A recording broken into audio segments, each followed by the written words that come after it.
My DIL assumed I was poor and useless, and I let her believe it. I wore the same frayed coat to every dinner, said Little, ate what I was given. She called me a burden to her friends, laughed about my empty pockets, so I stayed quiet and waited. Because the house she was redecorating, my name was on the deed. Hello, everyone. Today's story was inspired by a viewer submission and adapted into a full story just for you. If you'd like to share your own story, the submission link is in the description below. Don't forget to like and subscribe. Now, let's get into it. Let me take you back 2 years to the winter I first moved into my son Daniel's house. My name doesn't matter much for this story. What matters is that I was 67, recently widowed, and carrying one suitcase up the front steps of a house I knew better than anyone living inside it. My wife, Margaret, had passed in October. By December, I couldn't stand the silence of our old place anymore, so when Daniel offered me a room, I said yes. I should have known something was off the moment Vanessa opened the door. She looked me up and down, not at my face, at my coat, my shoes, the single worn suitcase in my hand. Then she smiled the kind of smile people use when they've already decided what you're worth. Daniel said you'd be staying with us for a while, she said. We put you in the room at the back. It's small, but it's all we can spare right now. The room at the back was a converted storage space. A twin bed, a window that didn't fully close, a radiator that knocked all night. Daniel stood behind her looking at the floor. He didn't say a word about it.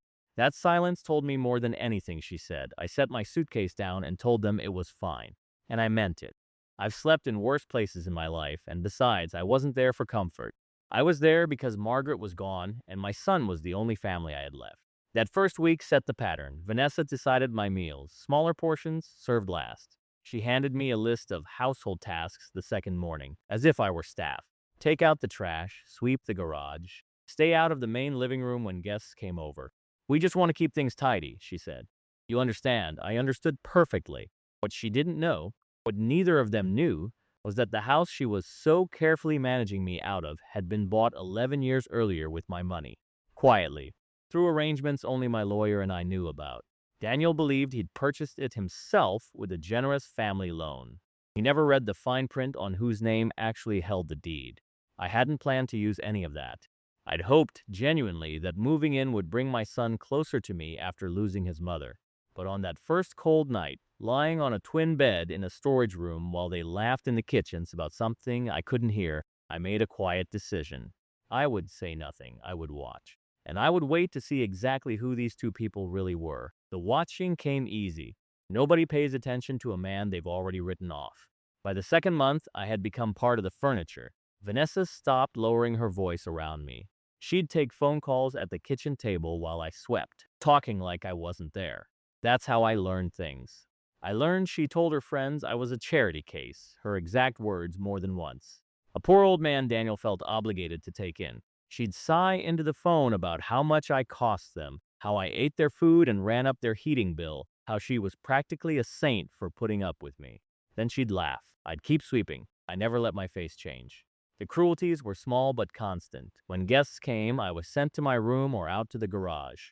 Once, her sister visited and asked who I was. Vanessa said, "Oh, that's just Daniel's father. He doesn't really do anything."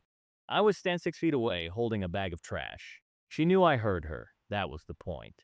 But the part that cut deepest wasn't Vanessa. It was Daniel. My son watched all of it and said nothing. He'd see her hand me the chore list. He'd see my portion at dinner. He'd hear how she spoke to me. And every time, he'd find a reason to look at his phone, or get up from the table, or suddenly need to be somewhere else. He was a coward in his own house, and I had raised him. That hurt more than any cold room ever could. I started paying closer attention to other things too. Vanessa spent money like it was water.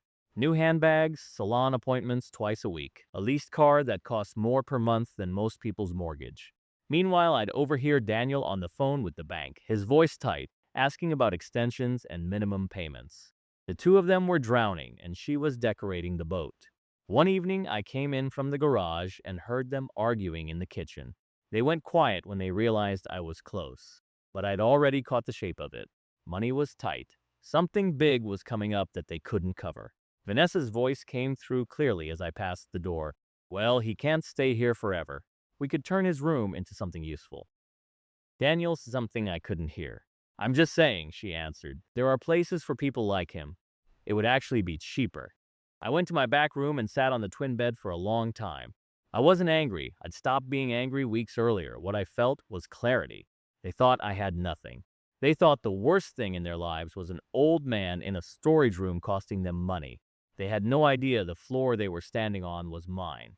Hey everyone, if you're enjoying this story so far, take a second to drop a like and subscribe. It really helps the channel out.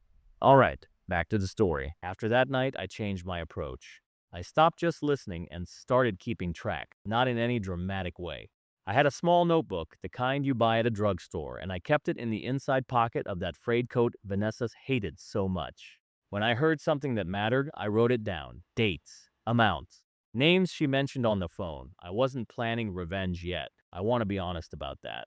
At first, I just wanted to understand the situation I was actually in, because I'd learned a long time ago that you don't make decisions until you know all the facts.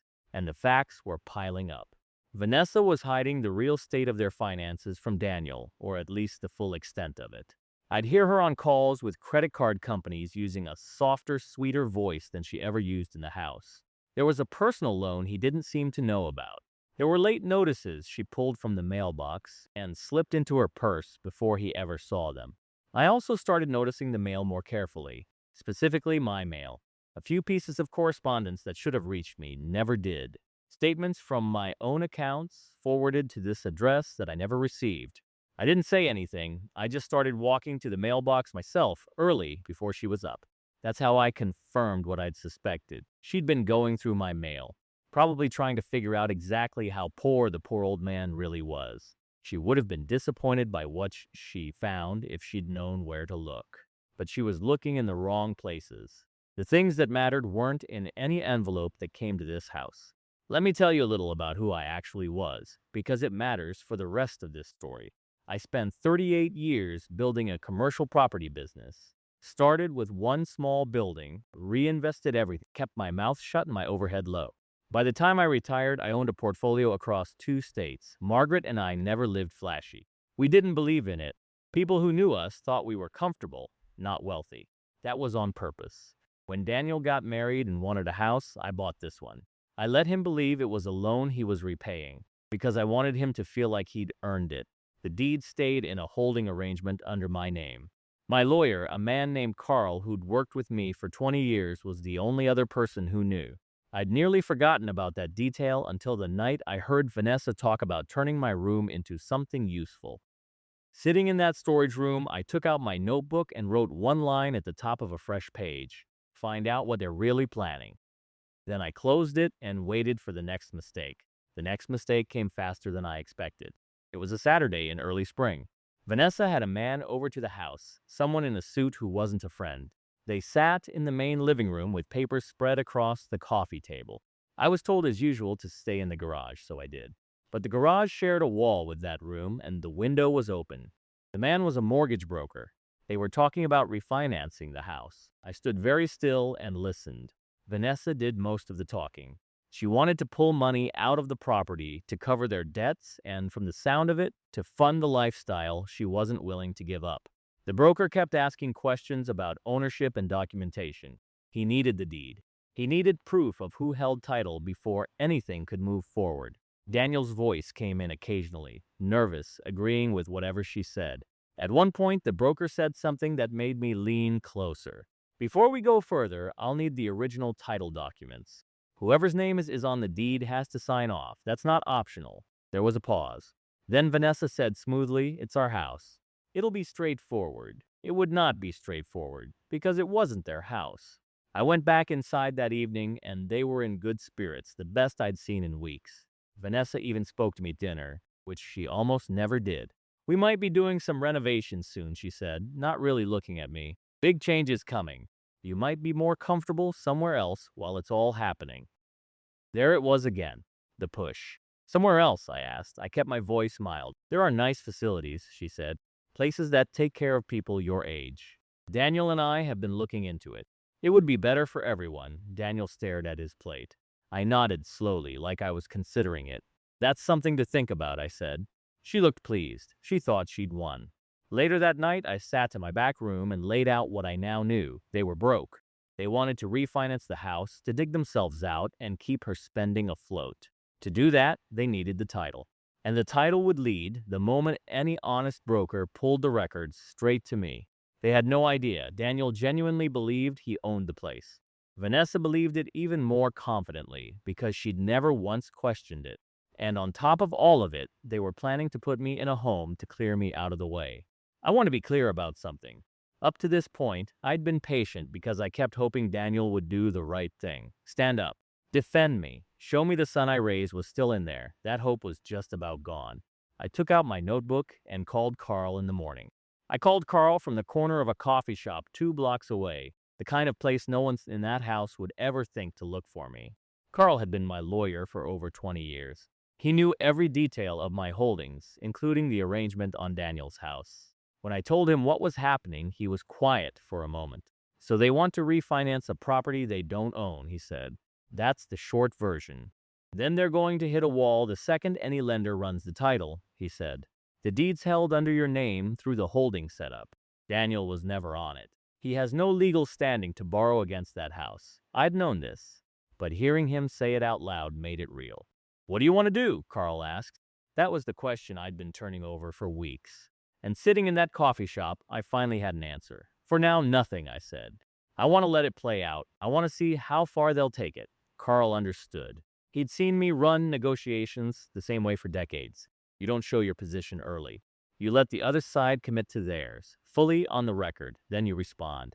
Let me explain why I made that choice, because I know some people would have just confronted them and been done with it. I'd lost my wife. I'd moved into my son's home, hoping for some connection, some comfort in my last years. Instead, I'd been treated like a servant, mocked to strangers, and quietly scheduled for removal so they could take the one thing they assumed was theirs. If I confronted them now, they'd apologize, backpedal, put on a show. They'd say all the right things because they'd suddenly realize what I had, and I'd never actually know who they really were. I didn't want a performance, I wanted the truth. And the truth only comes out when people think they're winning. So I asked Carl to do 2 things. First, quietly pull together the complete documentation on the property and my broader holdings, organized and ready. Second, do nothing to interfere with whatever Vanessa and Daniel set in motion. Let the refinance application go forward. Let them walk into it. They'll get denied, Carl said.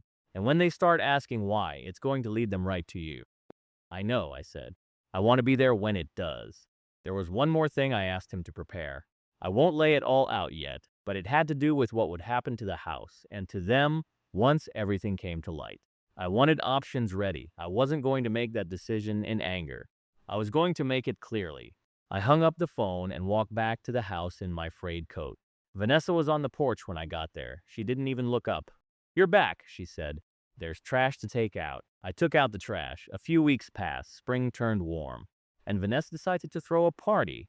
It was supposedly a celebration of the big changes coming. Renovations, a fresh start, the future she was so sure of. She invited about 20 people. Friends, a couple of neighbors, her sister, a few of Daniel's old coworkers. The house was cleaned top to bottom, mostly by me, and she bought catering they clearly couldn't afford. I was told the rules in advance. Stay in my room for most of it. If I came out, keep quiet and stay out of the way. Don't embarrass them in front of the guests. I agreed. I had no intention of making a scene. But I also wasn't going to hide in a storage room in my own house all night. So partway through the evening, I came out to get a glass of water. That was when it happened. The living room was full of people. Vanessa was holding court near the center, glass in hand, telling a story. As I walked through toward the kitchen, she saw an opportunity and took it. Oh, everyone, this is Daniel's father, she announced, loud enough that the room turned. He lives with us, out of the goodness of our hearts, honestly. He doesn't contribute anything, but what can you do? Family is family. A few people laughed politely. Some looked uncomfortable. I stopped. I didn't say anything. I just stood there in my coat, the same coat she always sneered at, holding an empty glass. She wasn't done. Don't mind the outfit, she added. He doesn't have much. We try to help, but you can't fix everything. More laughter. She was enjoying herself. Then she said the thing that ended it. On the wall behind her hung a framed photo of Margaret, my wife. I'd put it there myself, one of the few things of mine allowed in the common space. Vanessa gestured at it with her glass. And that's his late wife. I keep meaning to take it down. It really doesn't match the room. We'll be redecorating soon anyway. The room went a little quiet. Even her own guests could feel that one landed wrong. I looked at the photo of Margaret, 39 years. The woman who'd built everything with me, quietly, without ever once needing to humiliate another person to feel important. I set my empty glass down on the table. I didn't raise my voice. I didn't argue. I simply turned and walked back to my room.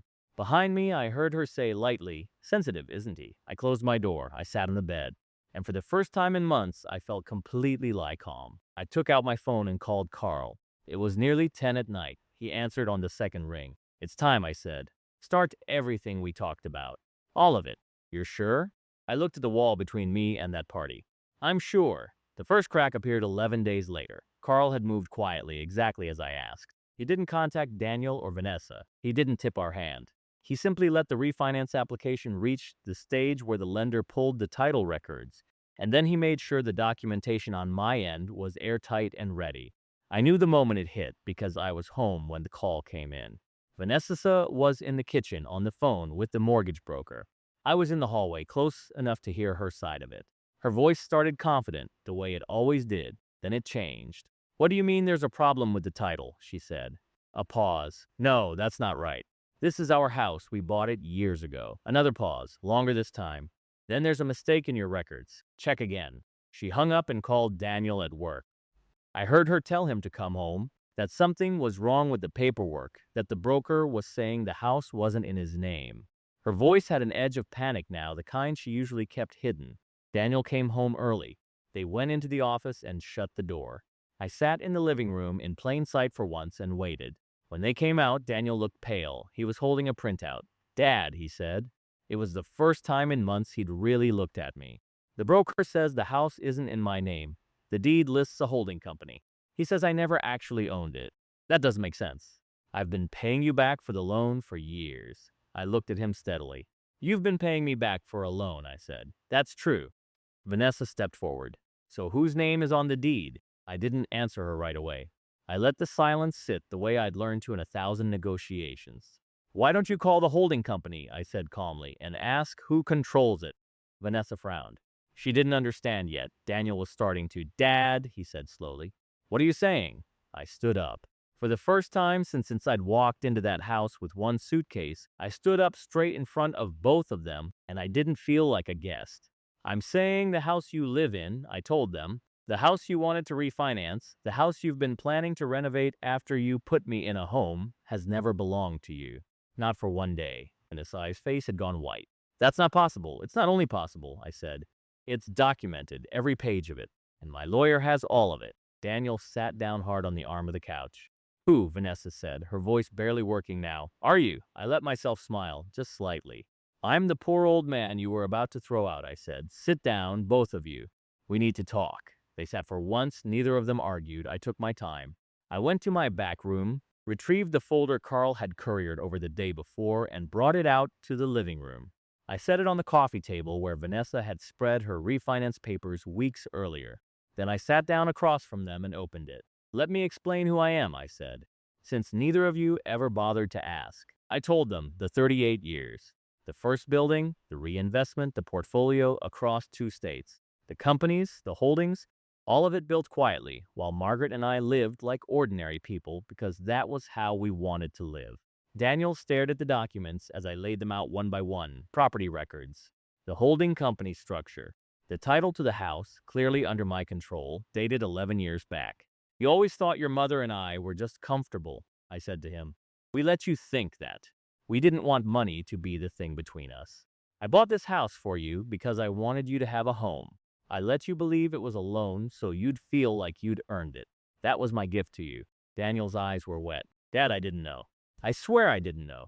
"I know you didn't," I said. "That was the point." Then I turned to Vanessa. "You, on the other hand, didn't need to know how much I had to know how to treat me. A person shows you who they are by how they treat someone they think can do nothing for them.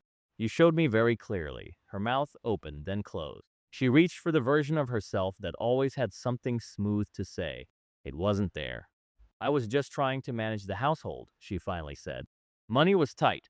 I was under pressure. You don't understand how hard it's been." "I understand exactly how hard it's been," I said. "I've watched you spend money you didn't have for 2 years. I've listened to you hide debt from your own husband.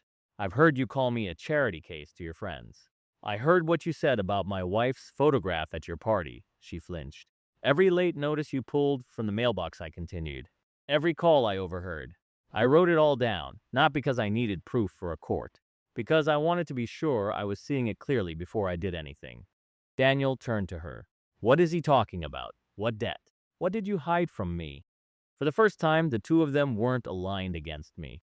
They were looking at each other, and something was cracking between them.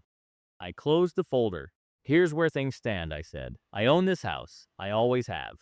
And now both of you are going to listen very carefully to what happens next. I laid it out plainly.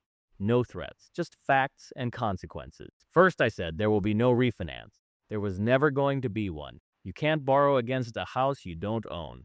The application is already dead. The lender knows the title doesn't support it. Vanessa stared at the floor. Second, the arrangement that let you live here is over. For 2 years, you've lived in a house I provided, rent-free, while treating me like hired help and planning to remove me. That ends today, Daniel spoke up, his voice unsteady. Dad, are you putting us out? I looked at him for a long moment. That depends, I said. And it depends on the two of you separately, because you are not in the same position. I turned to Vanessa first. You knew exactly what you were doing. Every cruelty was a choice. So here's your choice now. I'm not going to drag you through a court for the money you've wasted, the mail you went through, or the debt you buried. I have it all documented, but I'm not interested in spending my last years in a legal fight. She looked up, a flicker of hope. But you will not live in this house another month, I said. You'll take what's yours and you'll go. Where you go and whether my son goes with you is between the two of you. I won't fund the lifestyle you built on appearances. Not one more dollar. Then I turned to Daniel. You're harder, I said, because you didn't plan any of this, but you watched it happen. For 2 years, you saw how she treated me, and you stayed silent. You let her hand me chore lists. You let her seat me away from your guests. You heard her talk about putting me in a home, and you said nothing. That's not cruelty, Daniel. It's cowardice, and in some ways that hurt me more. He couldn't look at me. I know, he said quietly. I have no excuse. I told myself it was easier to keep the peace. I told myself you were fine. I knew you weren't. I'm sorry, Dad. I'm so sorry. I believed him.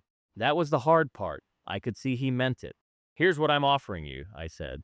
Not because you've earned it, but because you're my son, and I'm not willing to lose you the way you nearly lost me. You can stay in this house, but not the way things were. The arrangement changes completely, and you decide, tonight, what kind of man you're going to be from here on out. The room was silent. Daniel looked at Vanessa. Vanessa looked at Daniel. And in that look, I saw the truth of their marriage finally come out into the open. Whatever they were to each other, it had been built on the same thing she'd built everything on. Appearances. And the appearances were gone. Take the night, I said. Decide. I stood up and went to my room. They didn't make it through the night together. By morning, the argument had already happened. I heard the end of it from my room. Vanessa blaming Daniel for not warning her, Daniel asking her why she'd lied about the debt. Both of them realizing the thing that held them together had only ever been the house, the image. The money that was never theirs. She left within the week. She took her things, her leased car, her handbags, and she went to stay with her sister. The divorce came a few months later. I won't pretend I was sorry to see her go, but I also took no pleasure in it. People like Vanessa carry their own punishment with them. They spend their whole lives needing to look down on someone, and they never once feel as big as they're pretending to be. Daniel stayed. It wasn't easy, and it wasn't instant. The trust between us had been broken, and trust doesn't rebuild because of one apology. But he started showing up differently. He moved me out of the storage room and into the proper guest room without my asking. He started sitting with me in the evenings. He asked me about his mother, about the business, about the years he'd never bothered to learn. He listens. About 6 months in, he said something I'll never forget. I spent 2 years protecting my comfort instead of protecting you, he said. I don't want to be that man anymore. I told him the truth, that a man isn't defined by the worst thing he allowed to happen. He's defined by what he does after he sees it clearly. I never moved out. The house was always mine, but I let Daniel stay, and over time it became something it had never been while Vanessa lived there. A home. We renovated it eventually, the way she always wanted, except we did it together, and the first thing we hung back on the wall was Margaret's photograph, right where it belonged. I kept the frayed coat. I don't wear it much anymore, but I keep it in the closet. It reminds me of something worth remembering.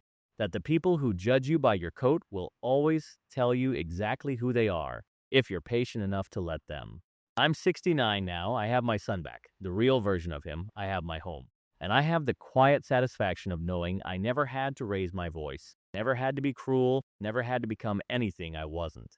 I just stayed who I was and waited for the truth to surface.